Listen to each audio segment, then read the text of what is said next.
Sir, இன்னைக்கு ஒவ்வொரு தனிநபரும் அவங்களுக்கு தேவையான ஜெண்டரை சேஞ்ச் பண்ணிக்கிறதுக்கான உரிமை மக்கள் மத்தியில கொஞ்சம் வைரலா இப்ப பரவிட்டு இருக்கு. அந்த வகையில இந்த ஜெண்டர் அஃபர்மிங் சர்ஜரி அப்படிங்கிற ஒரு விஷயமும் பரவிட்டு இருக்கு. அந்த சர்ஜரி பத்தின டீடைல் எக்ஸ்பிளனேஷன் உங்களுடைய கருத்தா சொல்லுங்க சார். இப்போ ஃபர்ஸ்ட் நம்மளுக்கு என்ன தெரியணும்னா, செக்ஸ்னா என்ன, ஜெண்டர்னா என்ன அப்படின்னு சொல்லி தெரியணும். ஸோ நம்ம பிறக்கும்போது நம்ம ஒரு ஜெண்டர் அப்படின்னு சொல்லி எடுத்துக்கிறோம்னா, நம்ம மைண்டில் நம்ம ஒரு ஆணாவோ இல்லை பெண்ணாவோ பிறந்துட்டு இருக்கோம் இப்போ.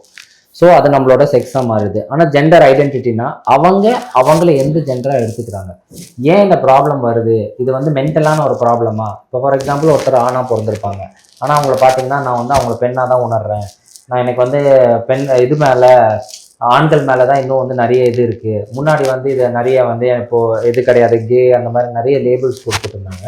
ஆனால் இப்போ என்னென்னா, இப்போ நான் என்னை பெண்ணாக உணர்றதுனால எனக்கு இந்த மாதிரி பேண்ட் ஷர்ட் போட பிடிக்கல, எனக்கு சாரி கட்ட தான் பிடிச்சிருக்கு, எனக்கு லாங் ஹேர் வச்சுக்கணும், அந்த மாதிரி நிறைய இது வந்துட்டுருக்கு. இது என்ன ப்ராப்ளம், இது மென்டலாக ஒரு இஷ்யூவா அப்படின்னு சொல்லி யோசிக்கும்போது இப்போது அது மென்டலான இஷ்யூ கிடையாது. அதுக்கு நிறைய ஒரு சயின்டிஃபிக் ப்ராசஸஸ் இருக்குது. பிறக்கும் போது சில டிஃப்ரென்சியேஷன் ப்ராசஸ் இருக்குன்னு வந்துருச்சு.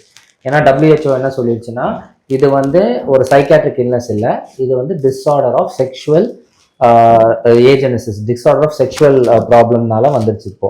ஸோ இது எப்படின்னா ஒரு ஸ்பெக்ட்ரம், ஓகேவா. சில பேர் ரெண்டு ஆணும் பெண்ணும் பெண்ணூறு போட பிறப்பாங்க, சில பேர் எதுவுமே இல்லாமல் பிறப்பாங்க. இது ரெண்டுத்துக்கும் நடுவில் இருக்க ஸ்பெக்ட்ரம்ல தான் இந்த டிரான்ஸ்ஜெண்டர் எல்லாமே வருது. ஸோ இப்போ இந்த ஜெண்டர் அஃபர்மிங் சர்ஜரினா, ஒருத்தர் தன்னை ஒரு செக்ஸாக பிறந்துட்டாங்க, வேற ஜெண்டராக ஐடென்டிஃபை பண்ணுறாங்கன்னா, அந்த ஜெண்டருக்கு நம்ம அவங்க என்ன ஜெண்டராக அவங்கள உணர்றாங்களோ அந்த ஜெண்டருக்கு நம்ம அவங்கள ஹெல்ப் பண்ணுறதுக்கு தான் இந்த ஜெண்டர் அஃபர்மிங் சர்ஜரின்னு ஒரு விஷயம் வந்துருக்கு.